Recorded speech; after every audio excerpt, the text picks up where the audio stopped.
Richard, go. you're on We're mute. live, Richard. Just don't see it. How come I don't see the, good No, evening. I you don't did the see it, but I'll countdown. begin. Okay. My name is Richard Wells, and welcome to the regular meeting of the Milton Select Board, Tuesday, February 18th, 2025. I want to begin by calling our meeting to order. We'll be on Zoom tonight. I am joined by Town Administrator Nick Milano, Assistant Town Administrator Nick Connors, Administrative Executive Assistant Linda Napoli, and my colleagues Roxanne Musto, Aaron Bradley, John Colhane, and Ben Zoll. We're going to call to order. I'm going to go to item number 2, Pledge of Allegiance, and ask everyone to please stand for the Pledge of Allegiance.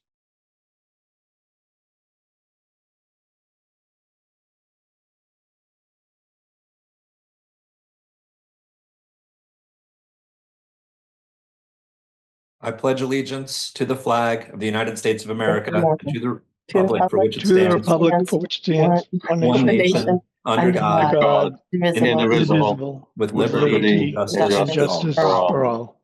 Sorry, I stood up. I was on mute. I just started speaking. I realized And then that. Ben kicked in. I apologize. My I bad. wasn't sure who was talking. Item number 4 is item number 3, excuse me, public comment. I just can't see. Can someone bring up on my screen so I can see who's there? Obviously, we have no one in person tonight. Nick, do we have anyone on waiting? There is a Grant Makers for Education has their hand up. It doesn't have a name, but it has a title. Go ahead. So if someone could just identify themselves. So public comment, we allow 21 minutes, 3 minutes per speaker. If someone could keep time for me on the 3 minutes, Lynn, if you could do that for me, and then Mr. Milano will hold the 21 minutes total, but hopefully just one. Grant Makers for Education. I see a hand up and you have 3 minutes. Welcome. Good evening. Sorry about that. That's my employer's name. I recognize the voice. Good evening. Good evening, Beverly Ross Denny, 107 Columbine Road. I'm here today because I'm concerned that we're underestimating the amount needed for the override. After the 2017 override, the town was forced to lay staff off because insufficient funds are requested for the subsequent fiscal year. I'm here to request that that we do allocate enough funds to cover at least 3 years of expenses, because it's not in our best interest to have funds to cover fiscal year 26 and then ultimately have layoffs in FY 27 and FY 28. I made the similar case last year when I served on the school committee. I also recommend that you consider asking our neighbors for help. I do not know when the pilot committee has last met, but it's my conjecture that our neighbors, including Milton Academy, Curry College, Milton Hospital, and others, might be reluctant to provide any funding for fear of a long-term commitment, but it might be worthwhile asking them for short-term assistance for the next 2 to 3 fiscal years with maybe $1-2 million, never hurts to ask, with the assumption or the commitment of the town to develop long-term commercial revenue opportunities similar to what Select Board Member Zoll has frequently requested.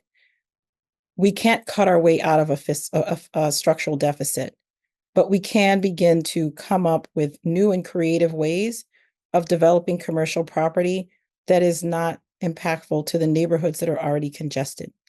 Thank you. Thank you, ma'am. Do I have anyone else, Nick? No. That will conclude public comment for tonight's meeting. Thank you. I'm going to move to item number 4, which is discussion update approval for the East Milton Fire Station bid results on the project budget. Mr. Milano. Thank you, Mr. Chair.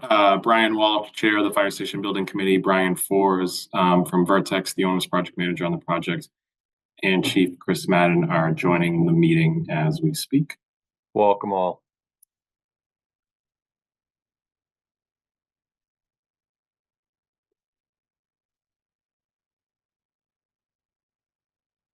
Nick, do you want to present or do you want me to go to Chair Walsh? I'm just waiting for him to join us. Okay. Here he goes. Chair Walsh, are you there now?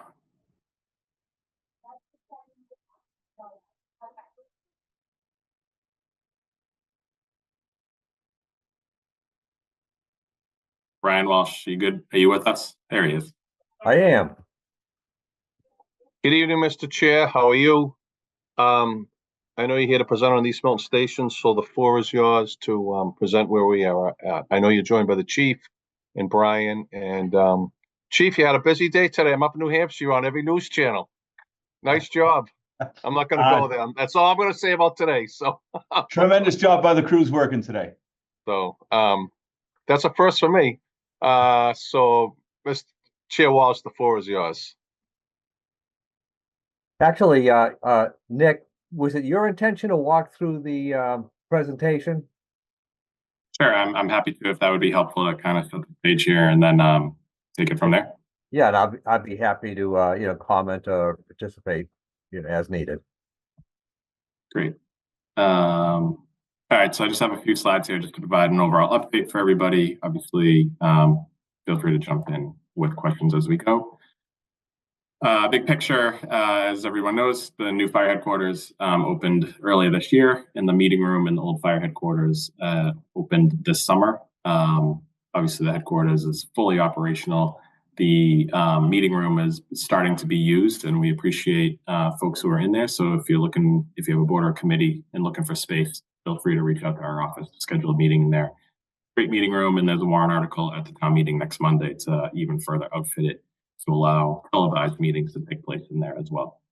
So those projects have been closed out, and we are turning now to the East Milton Station. Just a little bit of history. In March, the select board approved a contract amendment for the designer to design a station. It was previously designed as a single bay station with one engine company. The select board approved a slight change to that design to add a second bay for storage purposes, not to serve as an active apparatus location. So that design was completed this fall. It was put out to bid. The alternate encompassed everything required to build out the second storage bay.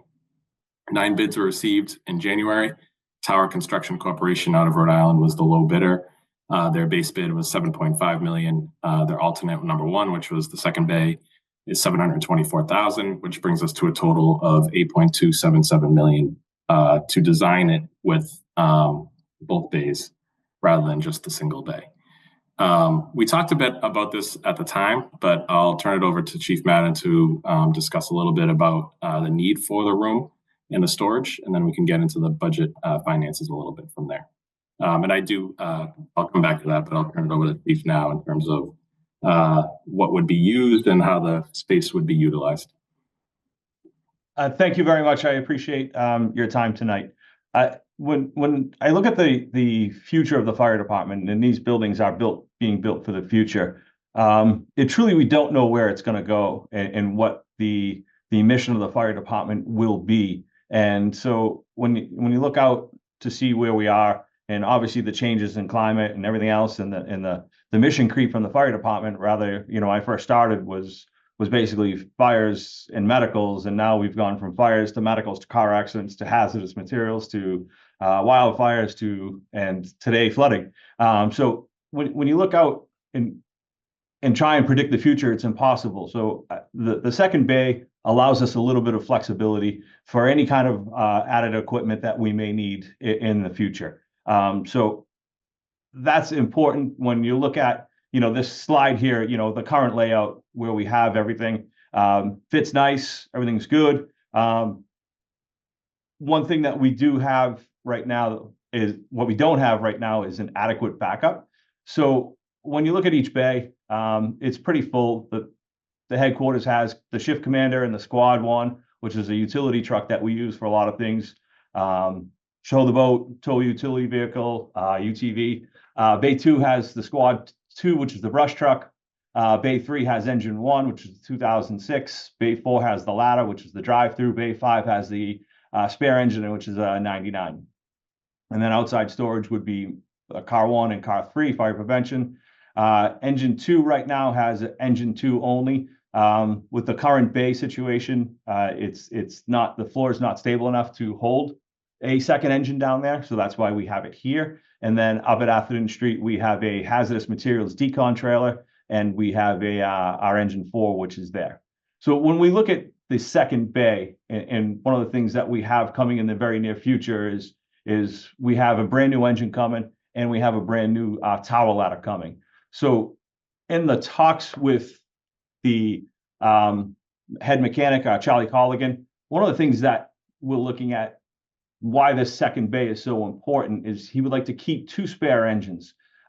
We're spending $1 million or close to $1 million for an engine right now, and we're getting 20 to 25 years out of these engines.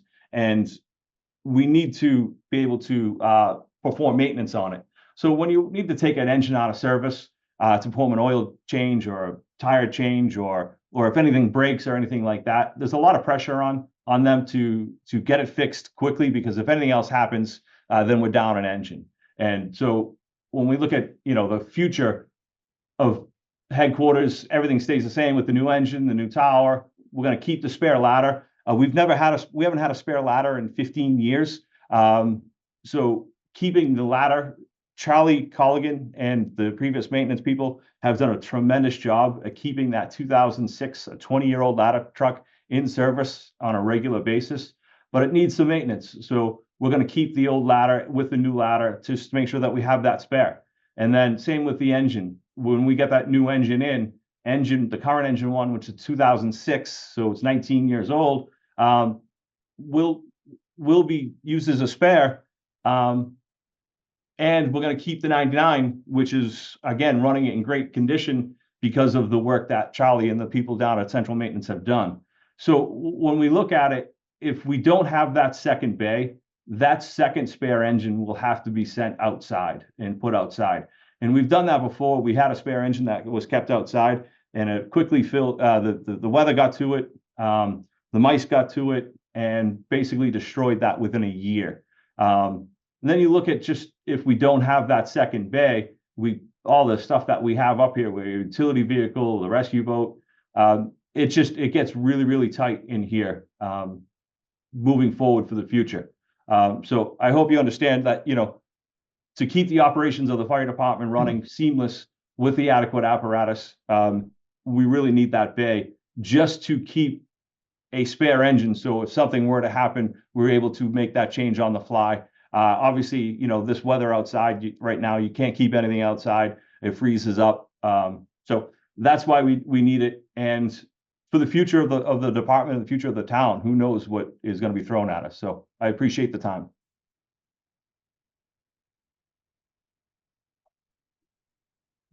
Any questions or comments so far from the chief? Yeah, Mr. Chair, thank you. Yeah, I just wanted to add, because sometimes we lose the perspective. The headquarters station and the Atherton Street station were both more than 100 years old. East Milton came online just after 1950. And so the chief's point is extremely valid. We don't do these stations, every 80 to 130 years. And to have just a little bit more room for the equipment, because one thing I know for certain, he will have other equipment. When we talk about flooding, does he have a high water vehicle? When we went up there and handle that, we've got a lot of forest around here in Blue Hills. And does his current equipment to handle forest fires, is that adequate? Is it adequate in the future? It's probably unlikely. So I just want to stress, look, we don't, as a town, we don't do this that often. And to try to plan for 100 years, it's wise to err on being a little bit more conservative. Thank you. I was going to comment, but does anyone else have questions or comments first? Ms. Musto has her hand up, Mr. Chair. Sorry, I didn't see that. Ms. Musto, go ahead. Thank you, That's Mr. okay. Zoll. Thank you. Thank you for the information. Wondering with the spread in the different bidders, just wondering what the spread was like and what the spread was like between this bidder and the next one, and also what the experience is with this particular company with regards to fire stations. Brian Ford, if you could take that. Yes, I can take that one. Thank you for having me. We're with Vertex, the OPM for this project. Like Nick alluded to, we had 9 responses from general contractors on this project.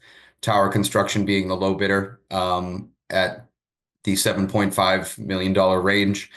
The bids received, there were, the second lowest bidder was within $200,000 to $300,000 of that bid, and bids ranged all the way up to over $9 million on this bid. All these general contractors were pre-qualified by our building committee. We solicited requests for qualifications by anyone interested parties, and those were fully vetted by the building committee and a pre-qualification committee prior to soliciting bids from them. And if I may, just as a follow-up, just wondering, have they worked with fire stations before? Yes, they have. That was one of the requirements, as well as having previous experience with fire station construction. Tower does have experience with Vertex. I do not have personal experience with them, but they've also done a project in Falmouth with the same designer that we have here as well. And that came with a big recommendation from both parties. Great, thank you. Thank you. Mr. Cohen.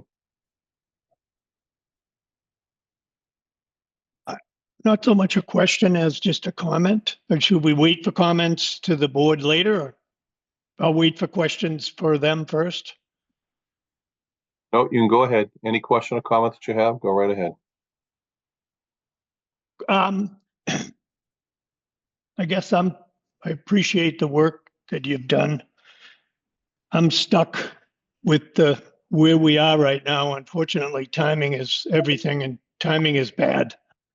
And I personally have a hard time voting for adding something when we're struggling with the operational needs of just the day-to-day.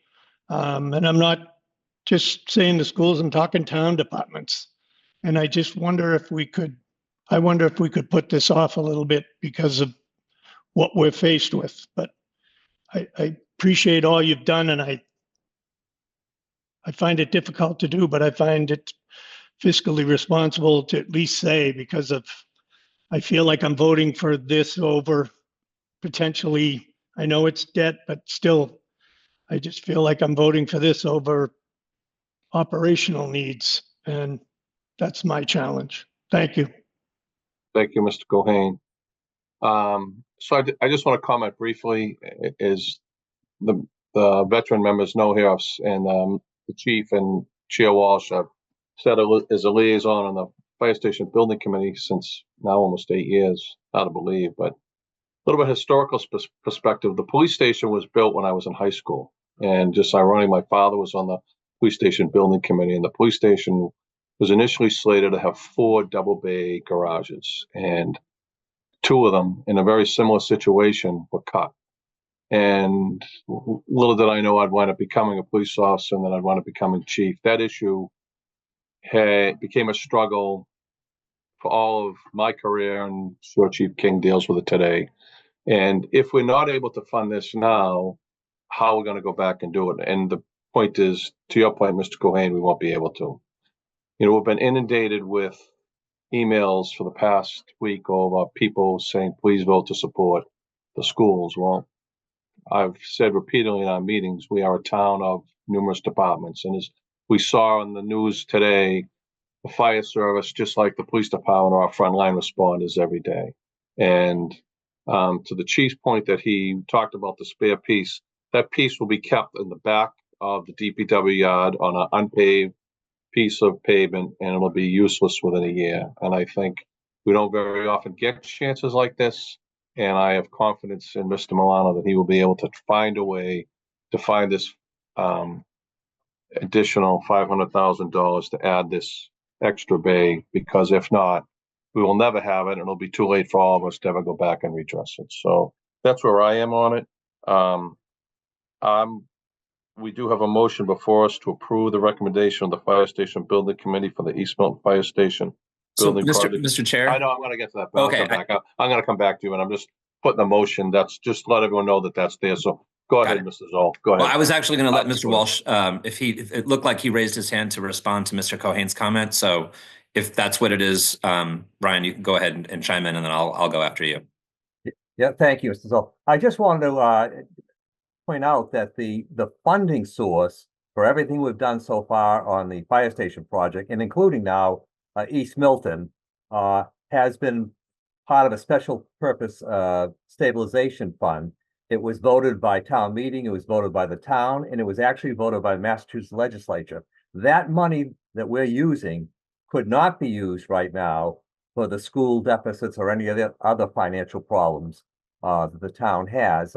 My suspicion is if a decision was made to start going in that direction, you'd have to go back through the town meeting, through the town, and through the legislature and explain. I'm sure the first question they'd ask, well, did you do the fire stations with the money as we approved?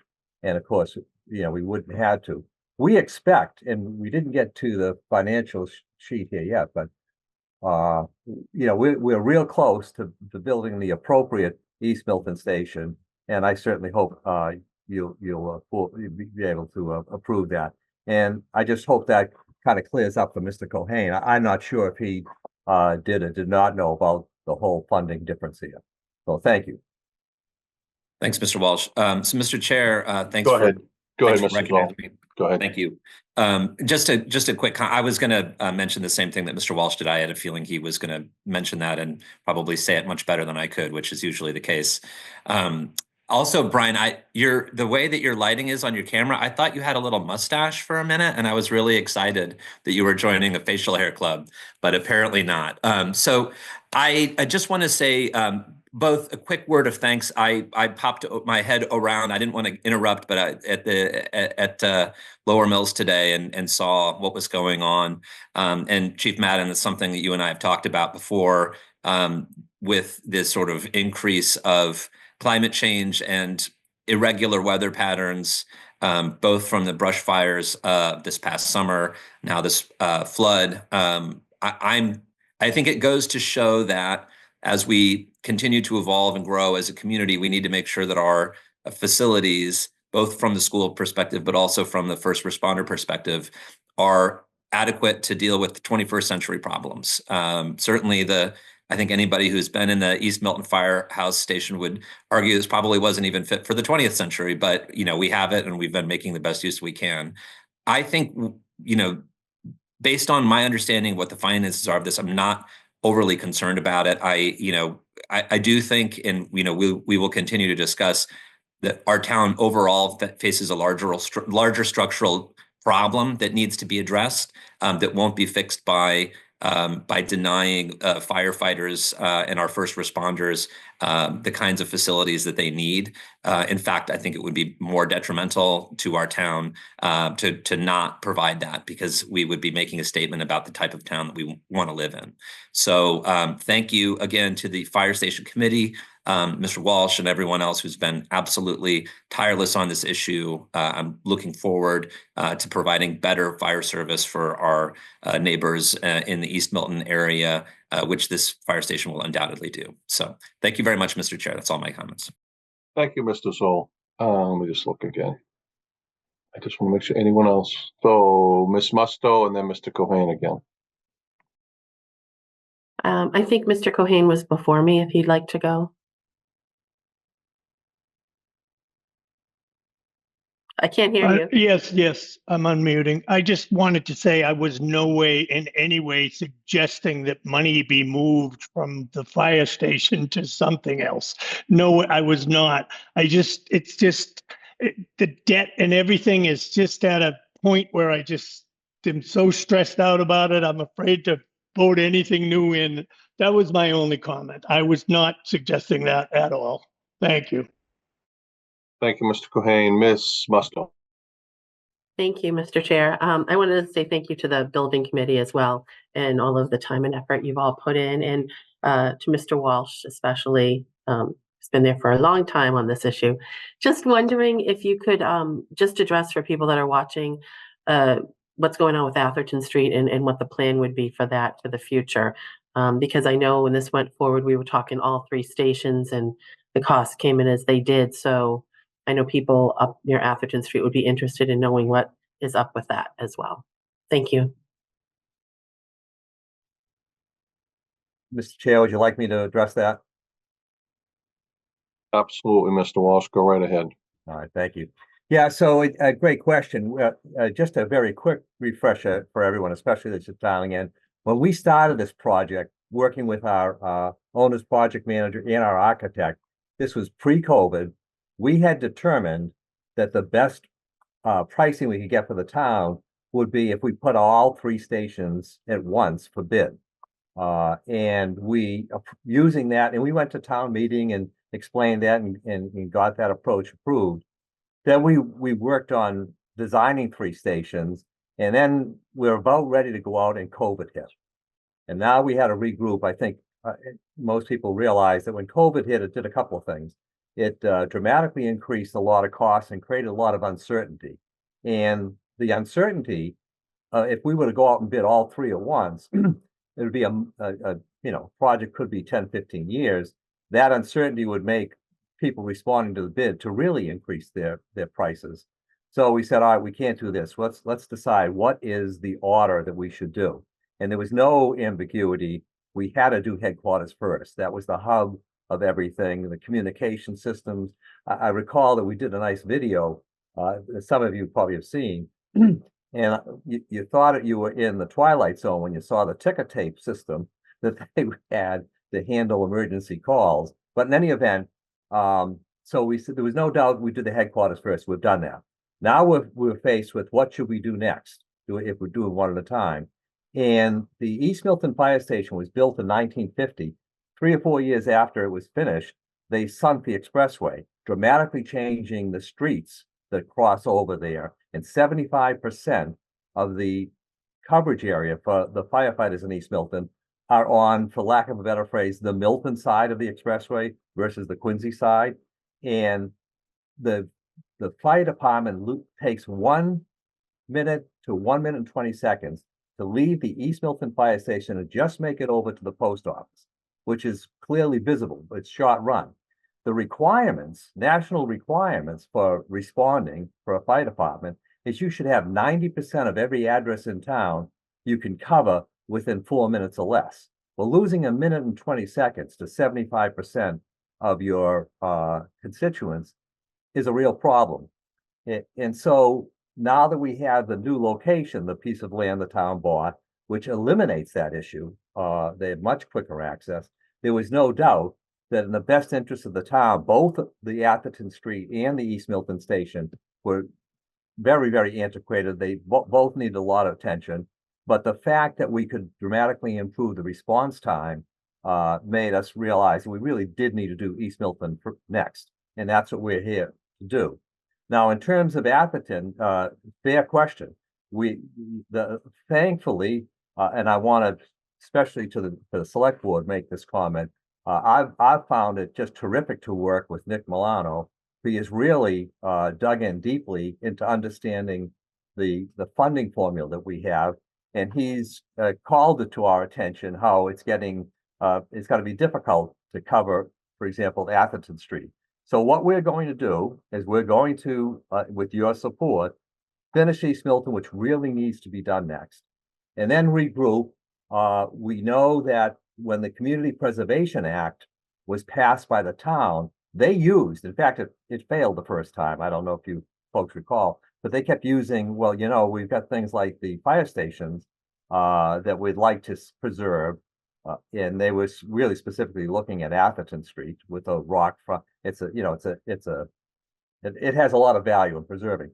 So we intend to go after we get East Milton Station going and work with the Community Preservation Act and see to what extent they could fund some of the work done at Atherton Street, and then we'll work with the fire chief, and we'll work with the committee to potentially look at whatever we can do to reduce the cost. But at some point, we will have to come back to the town and say, this is how much we'll need for Atherton Street. But I can assure you, and anybody that's listening, every member of the Fire Station Building Committee is not going to rest until we have hopefully a credible plan that the town can accept to get that Atherton Street station done also.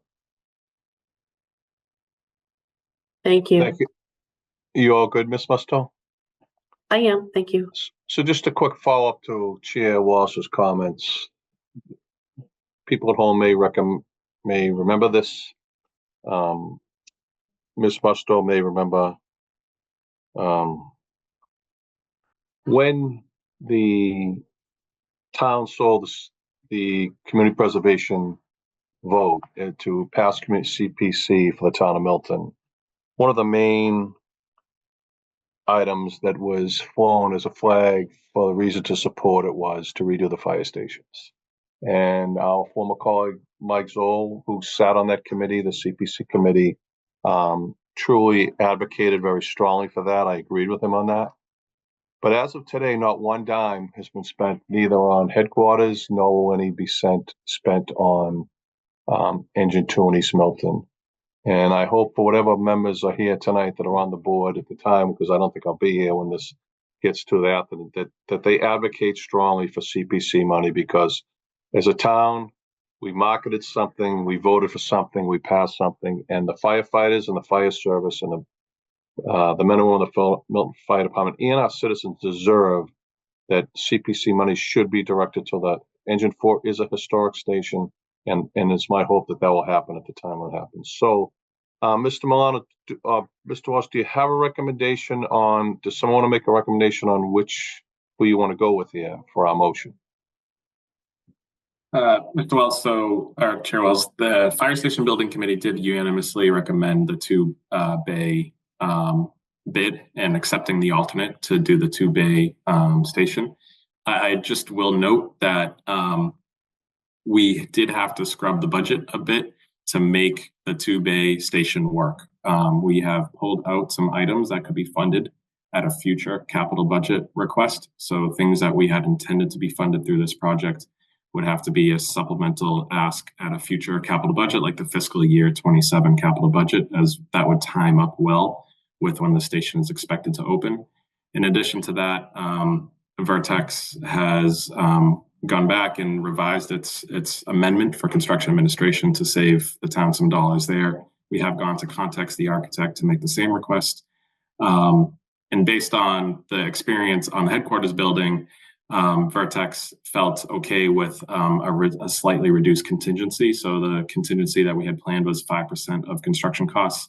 And that has been reduced to 3% of construction costs. And Brian Fords, if you could elaborate on that, just to explain kind of some of the rationale behind that. And then that describes the overall budget changes that we've made to accommodate what the outstanding appropriation is for this project. Yes, thank you, Nick. And so we wanted to kind of create a roadmap on how we could stay within the appropriation here. And Nick touched upon all of the items that we did. Any items that we could defer, such as certain furniture or other equipment that could be funded by other items, we've now taken out of the budget. And then based on our experience at headquarters, knowing that was a slightly larger project, but we do have the same design team, and so we could kind of translate what the percentage was of construction costs there, and try to expect what our burden rate would be for this project at East Milton. East Milton is a smaller project, so there is a smaller contingency with that, and we were able to drop that from 5 to 3%, like Nick alluded to. It is also it's a ground up construction. There is no renovation, which usually gives me pause or hesitation with holding contingencies, because it's a lot of unknowns when you have any type of a renovation project. This will be more of a strict ground up building. And so we worked through the budget, and we were able to provide kind of a roadmap that would keep us within our appropriation. And just so the members know that there were two votes taken on these fire station projects: $2.7 million for design in 2019, and then $32.5 million for construction in 2021. So between headquarters and East Milton, our expectation is that the projects will fall within that $34,950,000 that was appropriated. However, as has been alluded to by Mr. Walsh and others, the town, we would need to seek additional appropriation for the Atherton Street project. In addition to the project cost, the hard cost that we'll be paying out, in terms of the debt service will be fully funded through the debt stabilization fund that, again, both Chair Wells and Chair Walsh have referred to, whereby debt is declining, and the savings from that goes into a stabilization fund and then becomes available prior debt for library and school projects is declining over time. All of that stays on the books. We continue to tax residents for that amount, and that difference goes into a fund that we can use to pay debt service out of for the fire station projects, as well as the theoretical DPW yard project.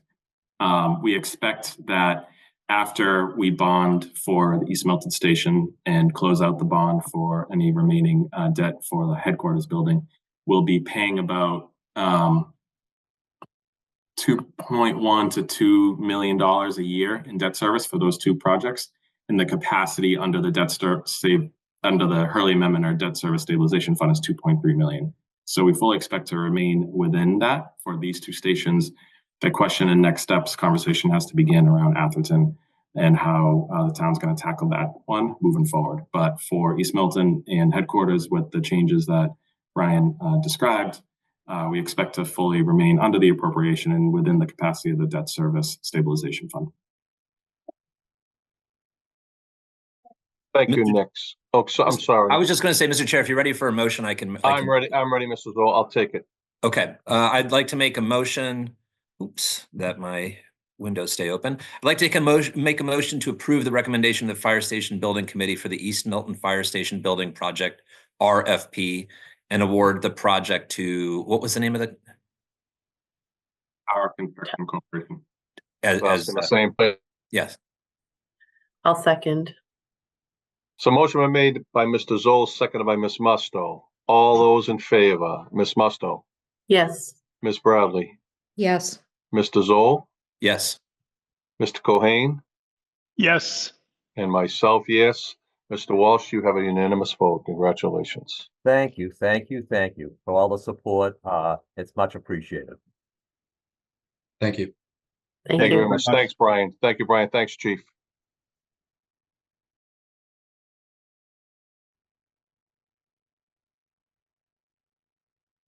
Okay, item number 5, discussion.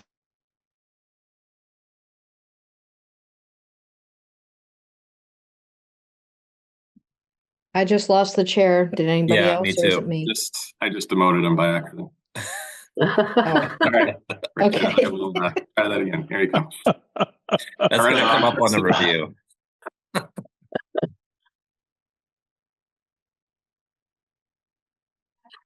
What are you mad at me or something? I just looked down. I'm like, I'm Wrong talking I'm talking to a screen with nothing on it. Okay. Did I get anything out? Did I get question 5 even out? Or was I gone No. before? Okay, so item number 5. Sorry, thank you, Ms. Bradley. Fiscal year 2026 and 5-year forecast, the operating override for fiscal year 2026 and the fiscal year 2026 capital budget. Just for a point of contention, I don't believe we'll be setting on item number 2, the operating override for fiscal year 2026. I do not believe that Mr. Milano is ready that we'll be setting a number for that tonight, but I would be proposing a date for the override to the members for a vote or to discuss. Ms. Bradley, go ahead. Thank you, Mr. Chair. At our last meeting, which I would just like to thank you for making happen with the school committee. It was good to hear from them and hear what their needs and their wants and all that information. During that meeting, I asked both the school committee and Mr. Milano about the money and how much things would cost. When Mr. Milano and I were doing it live on television, which I should never do math live on television because I'm in law school and there's a good reason for that. So it seems like I missed the 1.5 million level services that the town needs. So I bantered about the number 9.8 million. Upon further discussion with Mr. Milano, it's really the number that I should have been using at that meeting was 11.3. Now that could have changed from the last meeting, but I just wanted everybody to know that I had made a mistake. I'm not too egotistical to not know when I made a mistake and say I'm sorry and apologize for that. So my math was wrong. And 9.8 that I was using is incorrect. It should have been 11.3. Now, like I said, that could have changed in the last week since we met. But I just wanted to start the conversation with that. So thank you, Mr. Chair, for allowing me this moment. You're welcome. You're forgiven, Ms. Bradley. Mr. Mahoney, you want to speak to this first? Sure. I'm just going to share a couple of slides just to reset the conversation, and then I'll turn it over to the board from there. We've talked about this obviously a number of times over the past since July, really. But just to reiterate kind of where things stand today, our revenue budget and expense budget is showed here. Our tax levy increase is going up by the 3.4%. One change we've made recently is to increase our new growth forecast from $850,000 to $1 million based on where our expectations for new growth. So it's slightly more tax revenue than anticipated. Not earth-shattering, but it's $150,000. We'll take it. Local receipts forecast has stayed the same. State aid, we have adjusted for the governor's budget that came out in January. And our other funds are our typical annual withdrawal from some other sources of funding. In fiscal 26, quote unquote, level service budget, there is right now, I have proposed the use of free cash for three things: $1 million for capital, $500,000 for stabilization, and approximately $155,000 for opioid settlement purposes. That money is in free cash, can only be used for those purposes. So that $1,655,000 in the free cash column for fiscal 26 encompasses those. And if you run that against our expenses that we have forecasted presently, I mentioned the $1 million for capital. The town department went up about 4.7% to $34,392,000. School department increases about 9.44% to the $73,573,000. I pulled out the Blue Hills Regional Vocational Technical High School. We don't have a final number for that still. That's just an estimate based on last year. It's not quite a school cost, not quite a shared cost. So I just pulled that out separately. And then lastly, our shared budget is things like health insurance, retirement, insurance, et cetera. We are under pressure on health insurance, and that's one thing I just don't want to lose sight of in these conversations. Is one of the main reasons the budget increase is so high year over year is because health insurance, we're expecting a significant increase. We had been expecting around 10%. We had our renewal meeting with our consultant on Thursday, and they're really landing at 14% for increase in premiums year over year. So we have that's fresh from Thursday, that is just kind of the trend right now. Medical costs are catching up. People are resuming normal medical activity, and our claims experience had been good the last couple of years, and now we're just kind of reverting back to what should be expected. So when you put that all together, the reason the $9.5 million number is what we're talking about is that's what our increases anticipated on health insurance. That's what the town level service ask. It's what the school level service ask. So this is just the level service budget and the deficit shown as a result. Obviously, to add a needs-based budget asks would then take that number higher. I mentioned briefly on state aid, I won't go into it much, but our state aid did go up from 25 to the governor's budget by $403,000. Unfortunately, assessments from the state also went up by about $330,000. So that's an increase, meaning our net state aid went up $73,000. The primary driver of the increase on assessments was health insurance costs. The state teachers' health insurance assessment went up by 12%. Which, with our 14% premium increase, speaks to that trend going on. So this could change with the House Ways and Means budget and the state budget. That's final. But on the state aid front, not a lot of help from the governor's budget compared to where we were. I mentioned where we were at. I already described kind of the level service budget outlook, where we have some limited use of free cash in this level service budget. But the expenditures that we've described are there. And so that $9.5 million override is necessary at the level service asks if everything is funded to balance. The other thing that we have talked about this a bit again is the alternative of a no override budget. And it doesn't sound like this board is interested in moving forward just a budget without an override. But to put that into terms, in a no override budget, I would recommend much more use of free cash to reduce some of the impact of that. So we had keep the first tranche of free cash I've discussed, but we would use $1 million for retirement, $1.56 million for OPEB, more money for the reserve fund, and then more money to just balance the budget. So essentially all of the free cash would be used in this budget, except for $1 million in capital. The rest would basically be funding operating expenses. And even if that were the case, we'd be looking at needing town and school departments to be at a 1.5% increase over their fiscal 25 budgets. For town departments, that's about $1 million across our departments to get down to that 1.5% increase. And as the school department talked about at the last meeting, that's about a $5.4 million reduction for the schools to get down to a 1.5% budget increase. So that's what a balanced budget looks like without an override. It's not a fun conversation, obviously, and people across town and school departments would be affected. But I just wanted to make sure we did point out what that balanced budget might look like. And the chair alluded to this previously, but some of the outstanding questions that remain are, whether to move forward with an operating override, and if yes, then when to put the question to the voters. One option is the annual town election. We talked about that a bit before. Alternatively, a special town election sometime after the town meeting in May or June.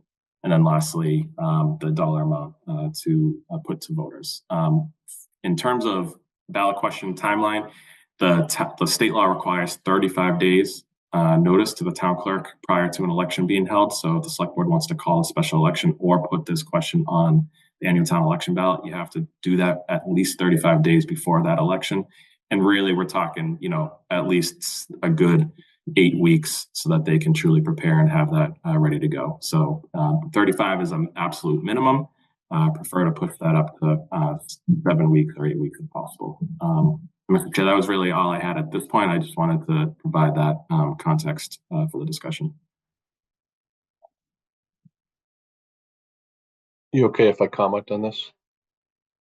So before we go any further on this, and I know, Nick, you didn't mention, but the schools are still working on a final number, and I know that they're spending a lot of time on it this week. It's still it's a number of unprecedented proportion, and no matter what number we do decide on, it's going to be a difficult number, but I think this board is ready to do that.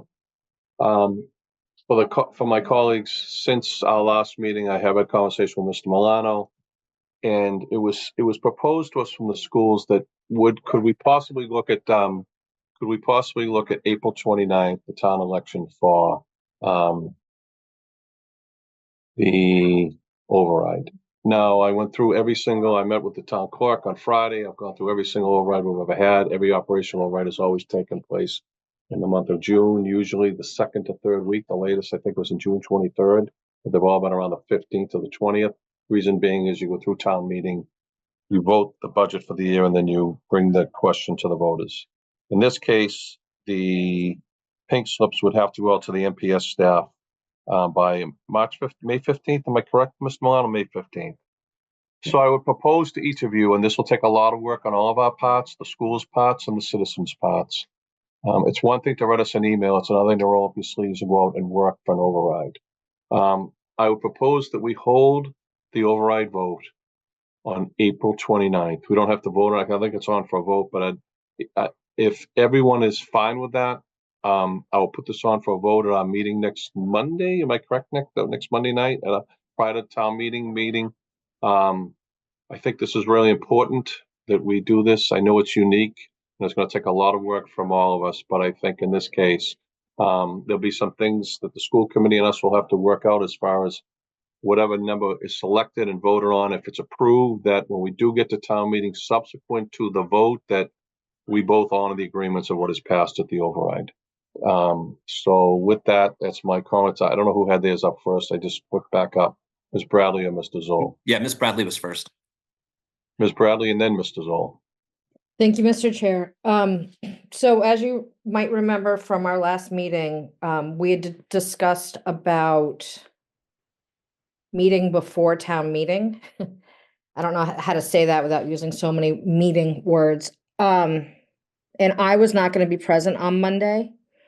I also It can be any one of the, I'm sorry, it can be any one of the nights. I want to do it on the night that you're there. So whatever Okay. night that I know you'll be there next week, that will be the night that we will vote the date. If that's, is Okay. that okay? Okay. Yeah. Well, that's my first thing. So yes, that's awesome. Thank you so much, Mr. Chair. My second thing is I have a little bit of a concern, and maybe somebody can alleviate or not have this be such a big issue in my brain, but we meet in a very, very, very small room before town meeting.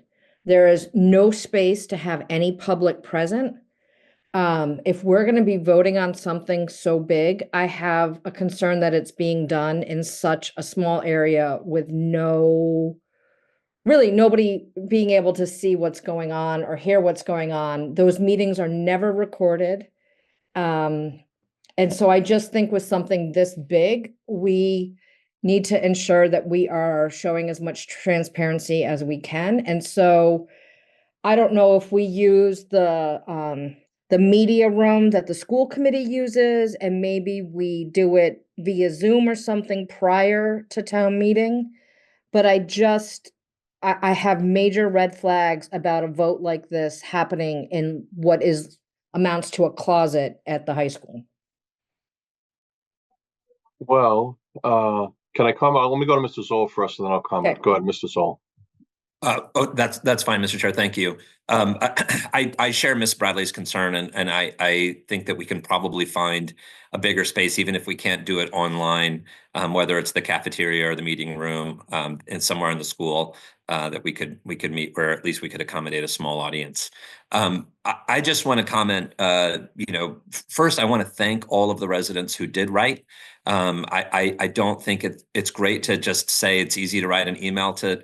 People have very busy lives, and a lot of the people that have been writing have kids. They do not have time to sit and watch select board meetings all the time. They don't have time to really keep up. And so the fact that people are engaged and sending us letters, thank you. I've tried to respond to everybody. My inbox has been busy. If you haven't heard from me yet, I promise I will try to get to you in the next couple of days.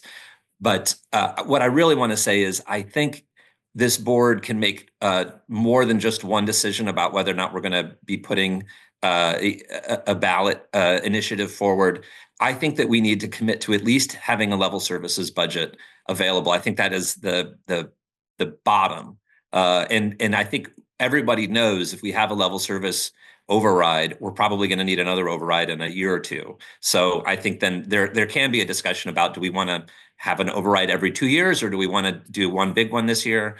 But I think we cannot, as a board, it would be reckless as a board to suggest to do an override that didn't at least fully fund our existing staff, including at the schools and including at the town. Anything beyond that, when you're raising people's taxes and you're cutting services, it's not something that I could ever imagine voting for, nor would I ever advocate somebody do it.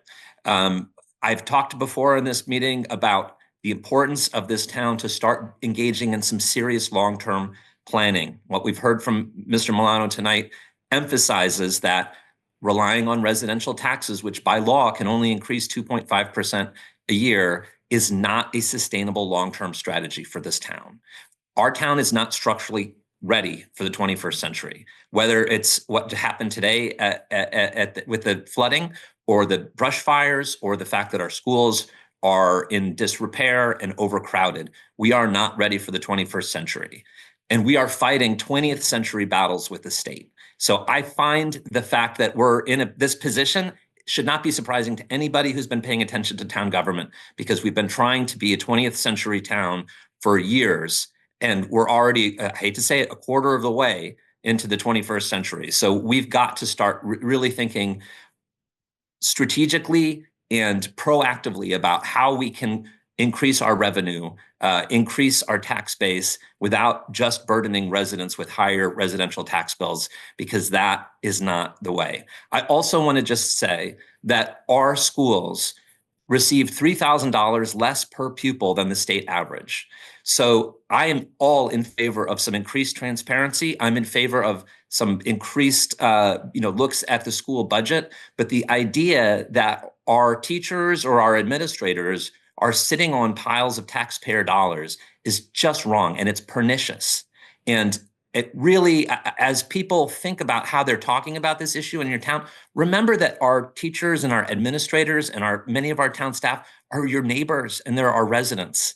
They are not trying to cheat you out of a dollar. It doesn't matter what Facebook tells you. They are really trying to do the best what they can with a small amount of cash. So please, please, please, ask for transparency, ask for visibility. I think this board can do a better job of being transparent and visible with its own finances.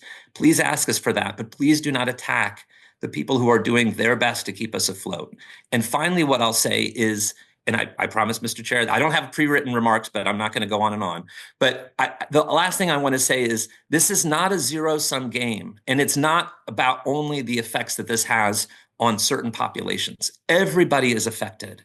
We have teachers in our school system that moved to Milton to teach in our school system that may be let go, that have been given notice that they may be let go, with young children. We have residents in this town who moved here for the schools, and they're finding out that the things that they moved here for may not exist in a year because we've refused to do this planning.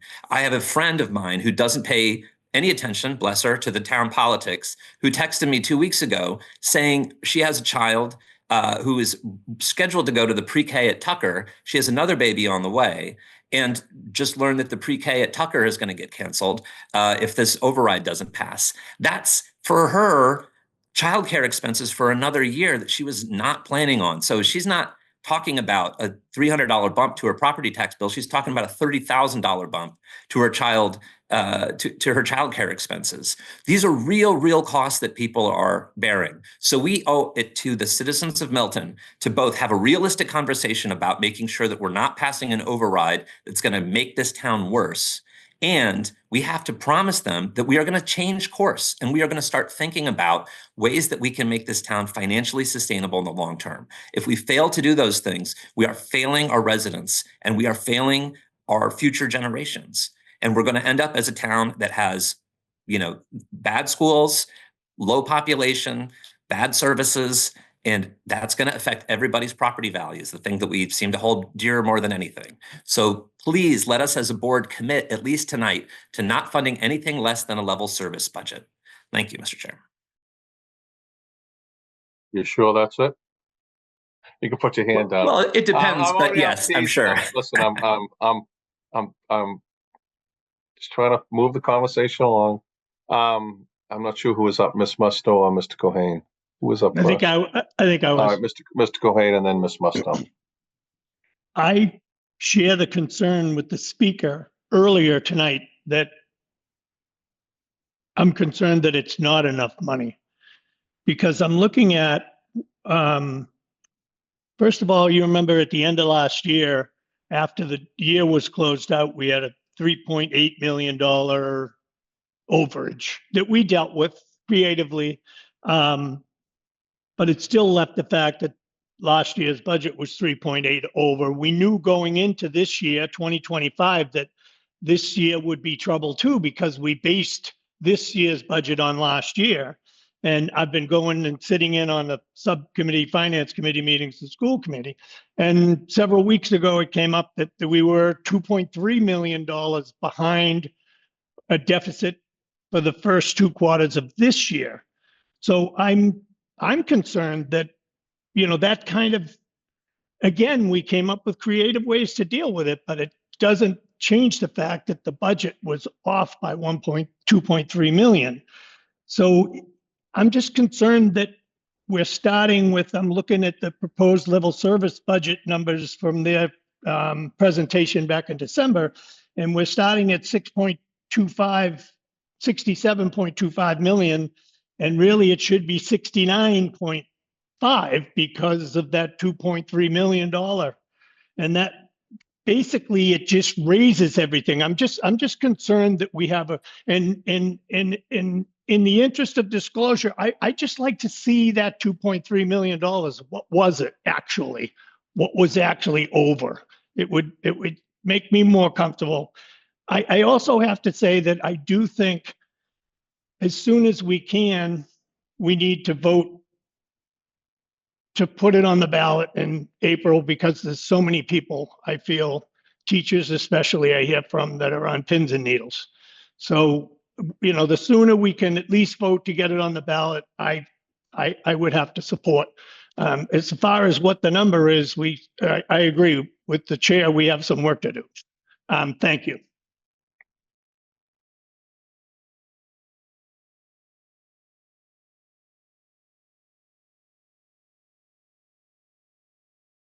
Thank you, Mr. Cohen. Ms. Musto? Thank you. I would say, I agree with most of the sentiments of previous speakers. I mean, we're lucky in Milton. We have really great schools. If you've had kids that have gone through the schools, I personally have gone through the schools, and hearing from the different parents where their kids are at different schools in the town, they're getting a great education. And I think that is a testament to the professional teachers that we have, because a good teacher will really make a difference in a kid's life. So I'm really proud that we have such great educators in this town. We have a lot of pressing needs. We have the school needs, we have roads. I mean, anyone who travels on the roads, there's so many potholes. We have a lot of needs in the town. And so certainly, I think we all agree that we're going to have to, look at some kind of override. I agree that we should probably put this on, sooner than later. So I agree with you, Mr. Chair, about the April date. I do want to make sure that I know Mr. Milano has done some tables that will show at the different amounts on an override what that means, because I think that in the spirit of transparency, we need to make sure people understand what that means. So I don't know if we want to talk about that a little bit today, because if we're going to vote on a number for the next meeting, or if we're going to do that the next meeting, I just feel that we need to make sure we educate people what the amount is, and certainly bring it to the voters. So I want to hear more, in terms of what the needs are from the schools a little bit more as they, go through this process. I mean, I think it's, these are big numbers that we're talking about. I want to make sure that they last, whatever we end up putting out to the voters. You certainly don't want to go out a year later and, ask for a large number again. Most people assume that when you go out with an override, whether or not it passes is another story, but you want to make sure you go out with an amount that's going to last for a couple of years. And I think for people that have been around overrides, in this town, they understand that it should last for a couple of years. So those would be my points, just to make sure that in spirit of transparency, whatever we decide on or thinking about, that we do bring those tables out, because I think that's really important, so everybody's on the same page. Thank you. Thank you, Ms. Bradley. Thank you, Mr. Chair. So it seemed like when the schools, and even when we received the needs, the wants of our other town departments, that a lot of those things were one-time items. So, like, for example, the Council on Aging wants a van. Well, that's a one-time item. So if that is expended from the first year, then the second year and the third year, you have those in savings. Or if you spread it out over 2 years, then you can buy it in the third year. I think that from what I saw, there's enough wiggle room in the budget for services to continue. But again, I'm not an expert on that. I'll wait for Nick to let me know. One thing you said, though, Mr. Chair, raised a red flag for me. You said that the schools are still working on their budget. I thought that last week when they presented to us, that was it. That's what they needed. And their level service was at 6.4, and their level service and needs was 7.8. Is it your understanding, or Mr. Milano's understanding, that those numbers are yet again in flux? So you all right if I answer, Nick? So I do know, I've heard all of you, and I'm fully vested in moving this override forward, doing it sooner versus later. The question is the number. And I don't mean to, because I don't get scared by things. I'm not afraid, but we're going down a road we've never been on. So the schools and Mr. Milano are both, like the thing, like I didn't even look at the van, to tell you the truth, Miss Bradley. What I know the schools are doing is they're looking to do everything they can to reduce that number, because as the members here know, we have two issues here. We have a $2.5 million cut, or $2 million current deficit, with two of her 2.5, as well as the forecast for the next fiscal year and going before. So that's why I didn't put the number on for a vote tonight, because I don't expect to have a final number from everyone until next week. So I didn't mean to raise a red flag for you, Ms. Bradley. Okay, so we're not gonna get final numbers from the town or the school side until next week. And we're supposed to have a debate about the numbers before the special town meeting? No, this isn't on for the special town meeting. No. If we have a meeting of the select board before the special town meeting, that's when you're asking us to decide what the number is. The date. Oh, we could, if the number's ready, I'd be happy to put both on. But if we're 100% sure that's what's going to be, I'll put both on. But at least put the date. It sounds like everybody's already on board with the yeah, but April we can't. 29th. But we just can't vote it tonight because it wasn't on for approval. It was on just for discussion.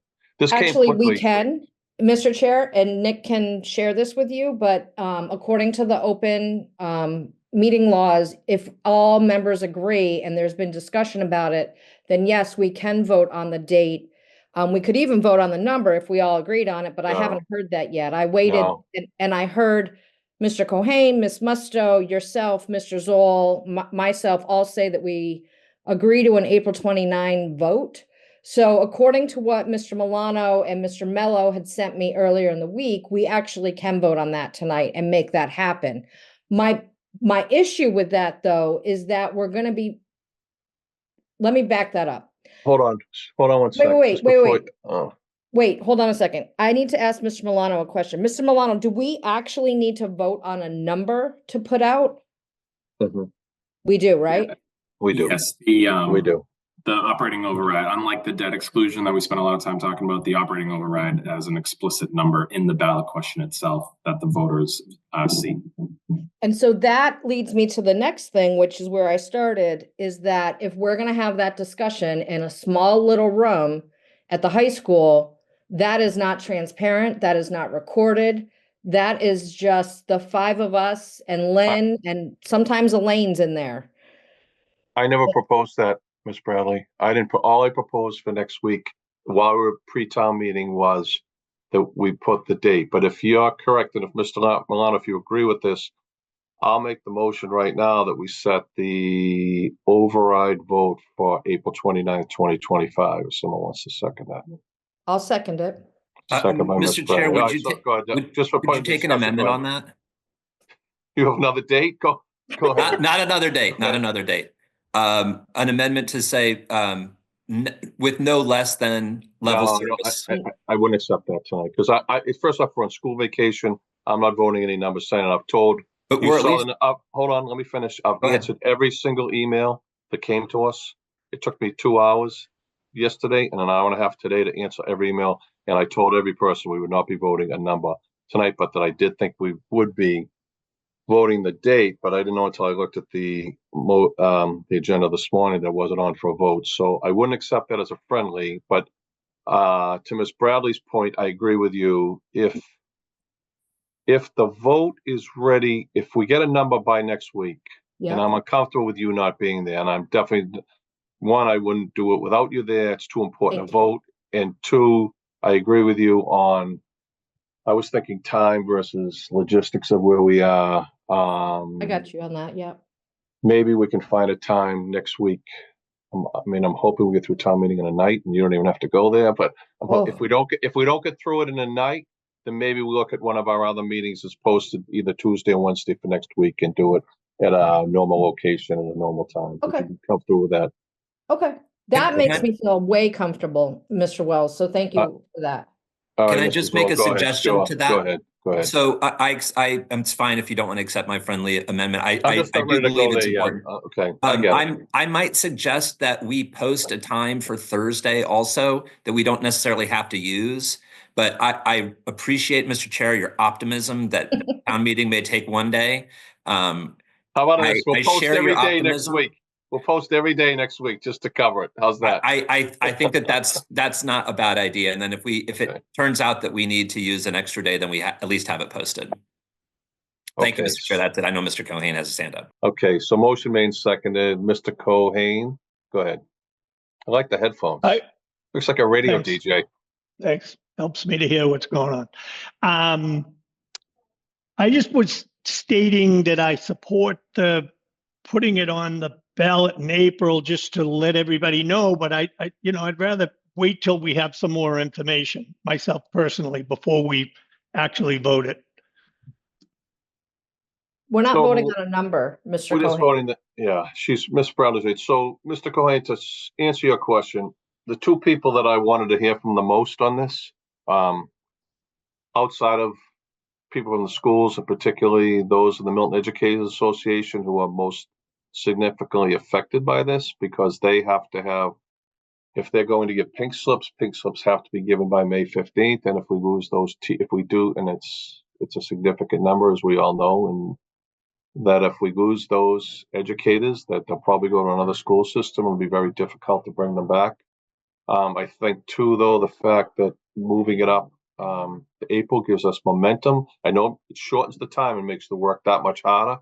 It gives us momentum and a little bit of urgency for all of us to advocate for this. But the biggest person who really swayed me as to wanting to do this was the town clerk, Sue Galvin. And once I met with her and listened to her rationale for it, I went back up to Mr. Milano and said, I'm okay with it, and I intended to bring it to each of you tonight. So I hope that answers your concerns, which is why we're voting this tonight. And Mr. Chair, just to add on to that, it's kind of ironic that we're talking about such a big deficit and the fact that we would have another vote in June, which would cost us approximately $60,000. It's kind of like icing on the cake. Of course, we're going to try and do things as economically feasible as we can, because that is our financial duties as select board members. So combining it with the April 29th and knowing that our town clerk, who is amazing, can make this happen is just, it's the right thing to do financially, fiscally, and all the above. And I thank you for that. And I just want to make a point of caution for boards in the future, because it probably won't be us. Hopefully we're all gone by the time they need another override, is that this is unprecedented in that we're going to go to the voters and ask them to support an operational override for the town.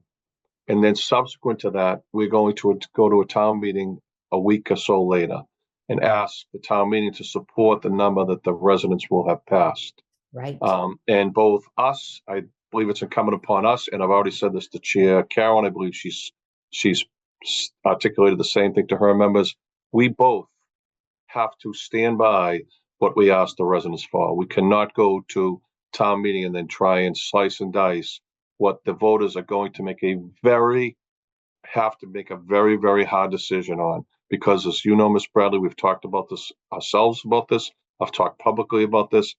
There are some in this town that this number will truly, truly be almost impossible for them to vote yes or not that they don't want to, or not that they don't care about the town, or not that they don't love the town. It's the financial impact on them and the ability of whether or not they can afford it. And that's why I've been so outspoken on the number. So, did I answer your question? So are we okay? I know, Mr. Cohen, you may not want to vote on that date, but we have a motion has been made and seconded for April 29th. But I think if Mr. Cohen does not vote yes, I don't think we can do it, because I think it has to be unanimous. Am I correct, Nick? If it's not on? No, majority. Majority, okay, Regular okay. majority vote, but exclusion Okay. required, Okay. 4 votes. So, okay, seeing no further questions, motion made and seconded for April 29th, 2025 for an operational override for the town of Milton, a number to be determined later. Ms. Musto? You're muted. Yes. Ms. Musto, yes. Ms. Bradley? Yes. Mr. Zoll, Yes. Mr. Cohen, Yes, and myself, yes. Ladies and gentlemen of the town of Milton, roll your sleeves up. Don't write us emails. Now start going and see your neighbors and start working on this and educating them. We will be doing as much as we can ourselves, but we cannot do this alone. The school committee cannot do this alone. The educators, the police officers, the firefighters, none of them can do it alone. It requires every voting person, the citizens of the citizens in this town to pass this override. So thank you. Okay, what else do we have on this, Mr. Milano? I know that was all of it. I think, did you want to touch on capital as well on this? Just that where the capital budget, excuse me, is still being worked on by the Capital Improvement Planning Committee. We have our next meeting on a week from Thursday, which is the 27th. And then should be close to finishing our work for this year's capital budget. Very good. Moving right along, item number 6. Discussion approve the town of Milton's comment letter regarding regulations for Mass General Law, Chapter 48, Section 3A, the MBTA Communities Act. Mr. Milano. Thank you, Mr. Chair. I circulated a draft letter a couple of times with the latest version, I think was sent out yesterday morning. I did receive a request to include one additional paragraph in that. So I'll just share my screen so folks can look at that together. It's a reference to, excuse me, a reference to the unfunded mandate law. So for folks, a draft letter is in the packet that's up on the town, the select board meeting page. We did post that earlier today. It goes through and provides comments to HLC for their regulations that they've drafted for the MBTA Communities Act. The letter focuses on the town's classification status, drawing distinctions between the Mattapan high-speed line and other transit that is also defined as rapid transit. It talks about disinvestment in the Mattapan line, and after today's events, we'll see where that goes. So level of service and differences between level of service in Milton compared to other communities. Lack of significant differences between the level of service in Milton and other communities that have either commuter rail or adjacent community status. And talks about the statute versus the regulations. And then the new paragraph that was requested this afternoon was that it also referenced that the potential for these regulations to be an unfunded mandate on Milton and other communities. There's a reference to general laws that prohibit or don't allow that the state to pass on costs and obligations to cities and towns without funding to go with them. So that's the one. That's one change that was requested. I flagged it here in red so folks could see it because that's something different than the version circulated earlier. And then ultimately concludes with the select board, identifying that the Milton and the Mattapan high-speed line do not belong in the rapid transit classification under the guideline or under the regulations. Excuse me. That's a very brief overview. Certainly happy to talk in a little bit more detail, but we wanted to provide that and then flag the one requested edit for the board to consider. And I'll stop sharing my screen. I'm happy to pull it up again if anybody wants me to. Thank you, Mr. Milano. Ms. Musto, Mr. Zoll, and then Ms. Musto. Thank you, Mr. Chair. Ms. Musto, was I before you? I thought I was, and then, okay, great. So I have just a very quick comment and then a quick question for you, Mr. Milano. So I think that it's outrageous that this is how we're doing business in town, that we have not had any open discussion in this meeting to the point earlier about transparency, about the costs that this is going to create for our town, that we did not receive a mandate to sue the state nonstop. When there was a vote last year, it was a vote on a simple zoning plan. I think it's outrageous. And I also see in that letter language that I had removed from a previous letter, which alludes to a 1968 attempt by Milton that was successful to prohibit the red line from being extended into Mattapan, that was driven by structural racism and the problems that we had in this town of allowing people of color to move into town. There is a long-standing class and racist agenda here that continues to rear its ugly, ugly head. And I would not be doing my job as a civil servant if I did not point it out. So, Mr. Milano, my quick question for you is, how does one get to become such a lucky citizen that they can make whole-scale edits to a letter that the select board's sending without meeting with the select board or talking with the select board? I'm just very curious about this whole process because it seems like we're letting the planning board, and specifically our very own Elon Musk, an unelected person who somehow, for some reason, controls all the levers of government in town, to write our legal strategy. I'm just curious if somebody else from town had a legal strategy or suggestion how they might be able to participate in the letter writing, because we certainly didn't include them in the discussion or the decision making around any of this. Thank you, Mr. Milano. Thank you. So the letter was drafted by myself and Nick Connors. The changes that are incorporated and track changes and otherwise in red were changes that were requested by select board members. Where that came from, I can't speak to, but that's why it's outlined as track changes. So folks could see how the letter evolved. The template was basically drafts that we prepared, pulling from things that the select board has said before, letters that we've submitted before, and other items. So generally, everything that you saw in regular text was ours. And except for the capacity, the red lines were requests from members to have to be considered for inclusion in the letter. Well, I'm so glad that my colleagues are so well versed in state constitutional law. Thank you, Mr. Milano. Thank you, Mr. Zoll. Ms. Musto. Thank you. Couple of points. Just put my hand down. Okay.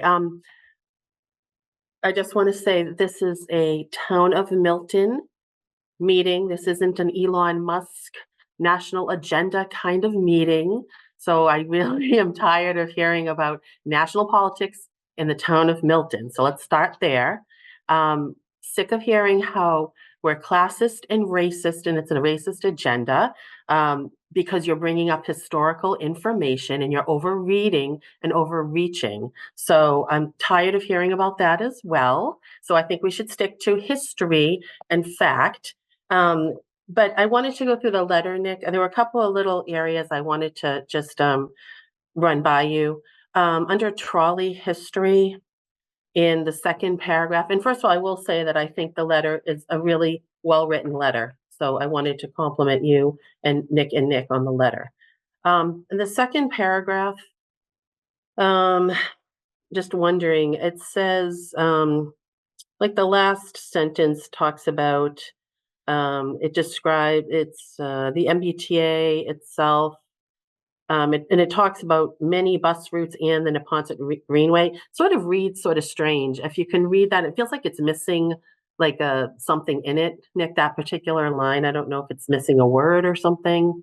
The way that it flows, just a comment on that. Is many bus routes, and maybe it's okay. We can clean that up. I see what you're saying. It's like it needs a little bit more work grammatically to get the point across.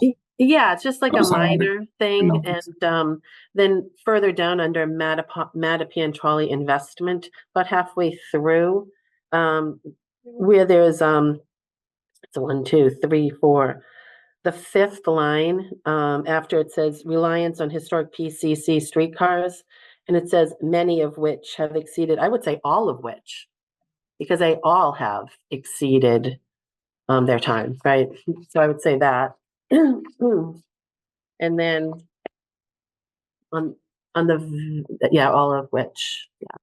And then the very, very, towards the very end there on, let's just see. The very end under conclusion, on the second, the end of the first paragraph, where it says, undermines, fosters, like that whole part. I there. struck undermined earlier. It was in there. Oh, okay. Already. So what I put is results in an arbitrary regulatory landscape. results in an arbitrary regulatory landscape. And that was it. Those are just little minor things. When I read it, I just thought might make it a little bit better. I thought the letter was very well read. Very well done. Thank you. Thanks. Okay, I'm gonna make a motion. I'm gonna make a motion to approve the town of Milton's comment letter regarding MBTA, regarding regulations of Mass General Law, Chapter 48, Section 3A, MBTA Communities Act, subject to the final comment, final edit by the town administrator. Mr. Milano, do I have a second? I'll second. Seconded by Ms. Musto. This will be a roll call vote. Ms. Bradley? I have a discussion first. All right, Scott, I'm sorry, I just saw that. Ms. Bradley, go ahead. It's okay. I just want to make sure that I'm understanding this correctly. The only thing that the town of Milton is saying to HLC is that they want the reclassification from a rapid transit station. So all of the other regulations that were proposed, the town of Milton agrees with. I just find it fascinating that this is the only thing that we are writing to HLC about. Am I reading it correctly or am I incorrect? Are you reading that correctly? Okay. So everybody's good with everything else. And when they say that we're rapid transit, then we're good with all the definitions around rapid transit. This is just one comment letter. There are others as well. But from the town, like the one that the select board is signing. This is the only one, right, Mr. Chair? Good. This is ours. Do you want to add something to it? I actually do not. I just wanted to get clarification that I am reading this correctly, because it is astonishing to me after hearing my colleagues speak for over a year now about this, that this is the only thing that we are writing about. It would seem to me that we would have, it would be a better use of our time to write about things like where this density will be found instead of, 0.5 miles. It seems like it would be better use if we put out there that, we would like to put it on, I don't know, a different part of town that's not inconsistent with the regulations as spelled out in a rapid transit. I just think that there's a lot of other things that we could have shot for here, and things that they might actually take into consideration. I think that, to put all the eggs in the we're not a rapid transit basket is just fascinating to me after hearing everybody talk, specifically the planning board talk for the last year about changes that they would like to see to the regulations. So, I'm going to vote no on the letter anyways, because I think asking for rapid transit is not a good use of our time. I just think that, I think that this speaks volumes, Mr. Chair, that this is the letter that the select board is sending. So thank you. I just wanted to make sure I got that right. Okay, Mr. Cohen. Excuse me. We're just voting on the letter, whether or not to send the letter, correct? That's correct. I believe Yes. there'll be much more Okay. besides that. This is just All this right. letter, yes. All right, thank you. Ms. Musto. Just wondering if Mr. Milano knows if the planning board's doing a letter as well, because they may focus on different things than we are. Who knows? Just a thought. I shared a draft. I'm not sure whether they intend to, send something similar, something different, or focus on other items, or, send this with other items. I did share it with them as a draft. Okay, thank you. I believe the answer to that is yes, but I could be wrong, but I do believe so. Seeing no other hands, all those in favor, Ms. Bradley, No. Mr. Zoll, Definitely not. Ms. Musto, Yes. Mr. Cohen, Yes. myself, yes. Thank you. I keep muting myself, sorry. Okay. So now item number 7, discussion, update, approval. I don't think, I'm going to defer these. We don't need to vote these tonight. We can do these next week. The only one that I want to do, though, however, I think we're okay. I think we can put these off until just before town meeting on Monday at our town meeting, because I don't see this will be really the only thing we'll take up on Monday night. Will be just this one to to vote on these, 1, 2, 3, 4, 5, A through O. And so I'm gonna defer that.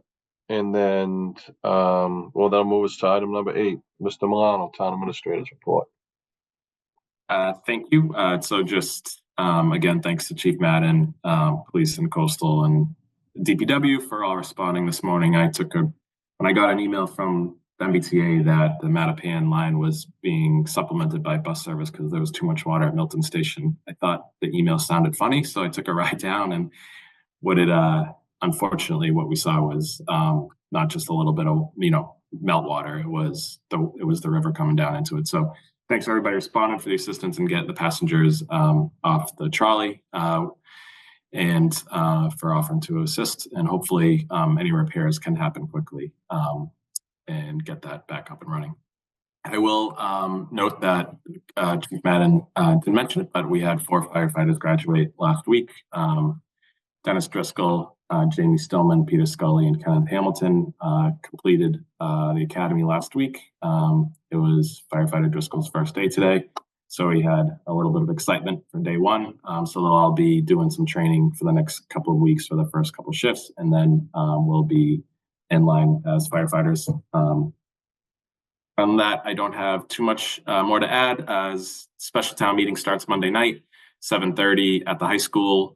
There are a number of articles which the warrant committee did not have time to provide recommendations on or comments for in the warrant. They are wrapping those up. They did a lot of work this weekend, is my understanding, and our meeting tonight. So we'll start posting those recommendations and comments to the town meeting website.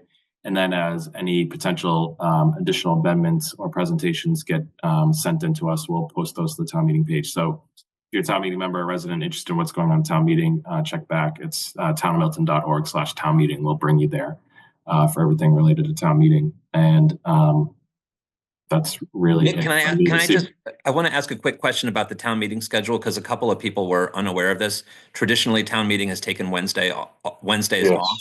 Can you just explain what the schedule is for the town meeting next week for folks that are watching?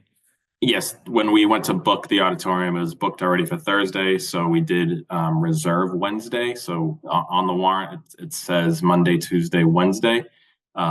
So that is the current game plan, although the members may adjourn it to a different day of their choosing, obviously, if that becomes the desire. But Monday, Tuesday, Wednesday, not the Monday, Tuesday, Thursday routine that folks might be more familiar with. Thank you, Mr. Milano. Thank you, Mr. Chair. Thank you. Mr. Zoll, you want Friday instead of Wednesday? Is that what you're advocating for? No, I'm with you. I'm like Monday, so. one and done. Oh, I'm with you. I agree. So, okay, go ahead. Anything else, Mr. Milano? That's it for me. Chair's report. I have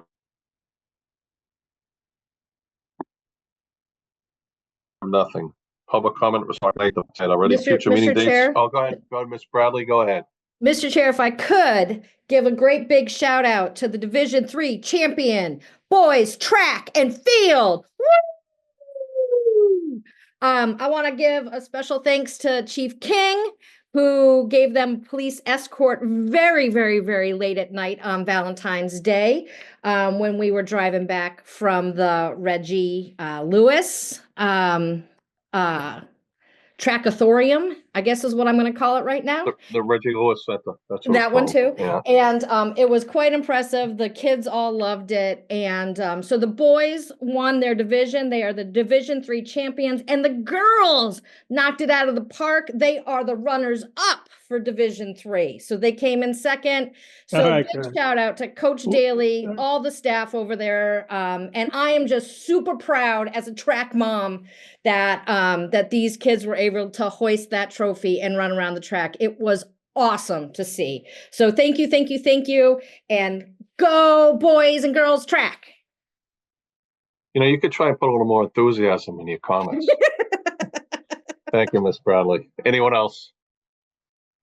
Okay, we will not be going to executive session tonight. So item 13 will not. Future agenda items we have next week. And then, Mr. Milano, after next week, what's our next regular meeting after that? Because our next regular meeting is not till March 11th. So depending on where everybody's at with the budget, we might need to meet sooner than March 11th. So don't get too So let's post, let's post Wednesday. Let's see what happens on Monday. Wednesday's already posted. Let's just, can we change our location? Like, If we had to, we could. all right, okay. So is that all right with everyone? So Miss Bradley, is Wednesday night, a night you can be there? I will be there with bells Okay, on. so let's look at, regardless of what happens with town meeting, let's look at Wednesday night logistically, even if we'll be all right if we have to start a little early and hopefully we have a number by then to present a number and vote on it for the April 29th vote. Mr. Chair, okay? I'll also be there on Tuesday. I'm just gonna be a little late on Monday. That's the fine. catch, but I'll be there Tuesday too. That's fine. My gut is, we always hope for one night, but it never happens. So I'm gonna accept too. So, okay. So, hearing everyone's thoughts and concerns tonight, I'll entertain a motion to adjourn. I'll make a motion to adjourn.